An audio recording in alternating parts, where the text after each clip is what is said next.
मंडळी, तुम्हीसुद्धा माझ्यासारखे असाल ज्यांना उपवासामध्ये खिचडी खायला अजिबात आवडत नाही, तर तुम्ही हे जाळीदार मस्त असे डोसे सहज बनवू शकता। यासाठी आपल्याला कोणतीच पूर्वतयारी करावी लागत नाही, साबुदाणा भिजवण्याची गरज नाही किंवा खूप जास्त तामझाम करण्याची गरज नाही। अगदी झटपट रेसिपी आहे। अगदी अर्ध्या तासामध्ये तुम्ही हा मेन्यू बनवून तयार करू शकता।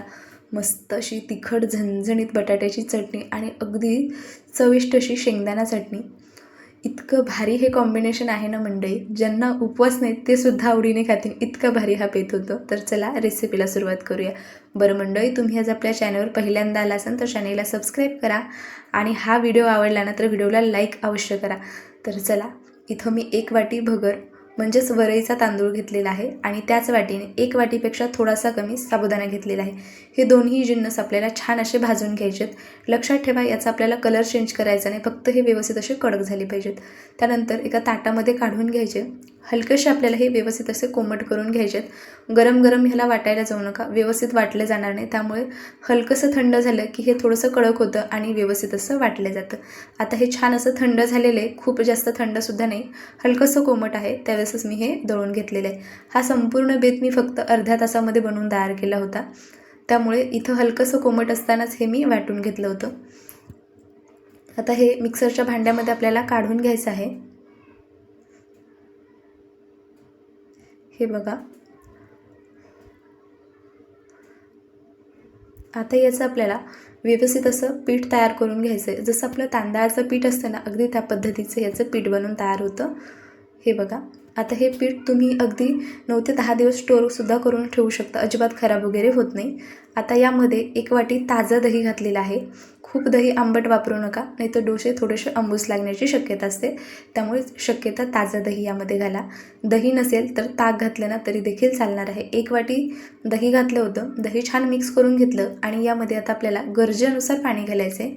इथं तुम्ही जितपत ह्याची क्वांटिटी घेताय त्या अंदाजाने हे व्यवस्थित असं भिजलं पाहिजे, अजिबात कोरडं नाही झालं पाहिजे।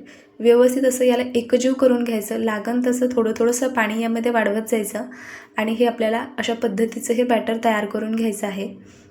आणि हे बॅटर अगदी 10 मिनिटासाठी आपल्याला साईडला ठेवायचे, म्हणजे जे यामध्ये जे साबुदाणा किंवा वरई आहे ती छान भिजली जाते।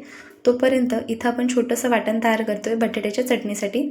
तर इथं मी 4 ते 5 हिरव्या मिरच्या आणि अगदी थोडेसे शेंगदाणे घेतले होते। शेंगदाणे मी छान असे भाजून घेतले होते, त्यानंतर याचं असं वाटण तयार करून घेतलं।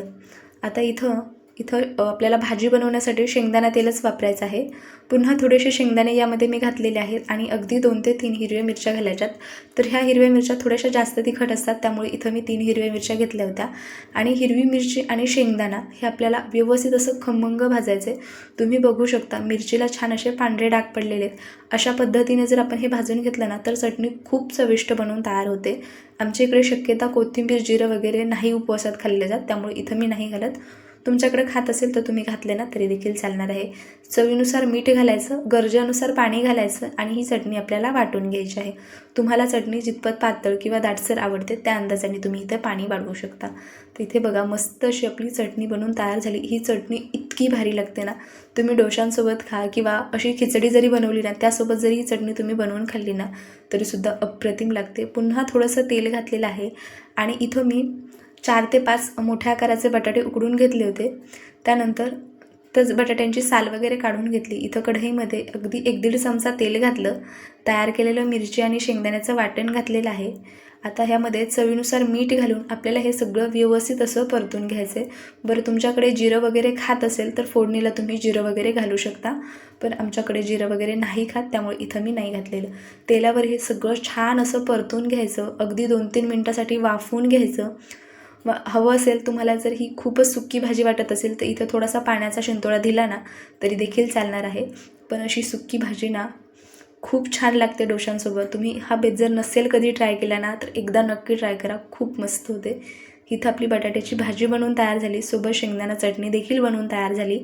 तर इथे तुम्ही बघू शकता लगभग 15 ते 20 मिनटं आपल्याला इथे झालेले आहेत।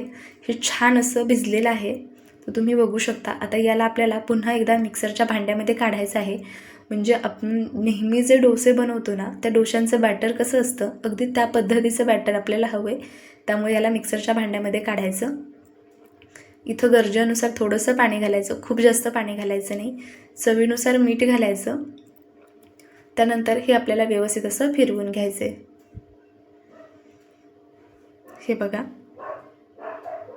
अशा पद्धतीचं हे खूप पातळ नाही किंवा खूप घट्ट नाही, अगदी परफेक्ट असं हे बॅटर आहे. तुम्ही हवं असेल तर तुम्ही याच्या इडलीसुद्धा बनवून खाऊ शकता. फक्त हे बॅटर यापेक्षा थोडंसं घट्ट असायला पाहिजे, खूप जास्त पातळ नाही.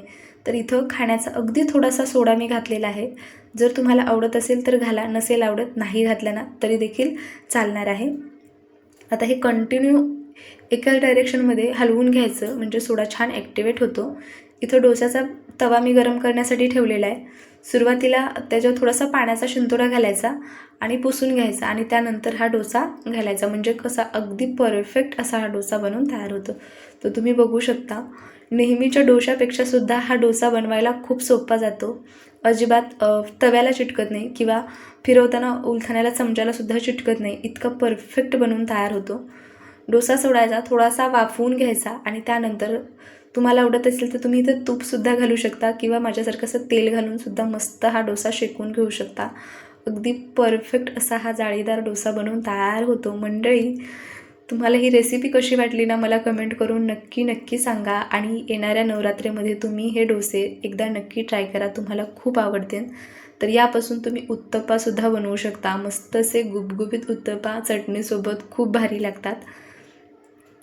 तर मस्त असं ह्याला देखील वाफवून घ्यायचं आहे, मस्त जाळी येते आणि चवसुद्धा छान अशी. आपण यामध्ये दही घातल्यामुळे ना याची जी चव आहे ना, अगदी आपण फर्मेंटेशन केल्याच्या नंतर साऊथ इंडियन पदार्थांची जी चव असते ना, अगदी त्या पद्धतीची चव याला येते. खूप मस्त हा बेत आहे आणि बनवायला देखील खूप सोपा आहे. खूप कमी साहित्यात आणि कमी वेळेमध्ये ही रेसिपी बनवून तयार होते. त्यामुळे मंडळी, ही रेसिपी घरी एकदा नक्की ट्राय करा. कशी वाटते ना ती मला कमेंट करून नक्की सांगा. तुम्हाला हे डोसे जरासुद्धा आवडले असेल ना तर एक लाईक नक्की करा आणि हा व्हिडिओ तुमच्या मित्रपरिवारामध्ये शेअर करा. Bye bye.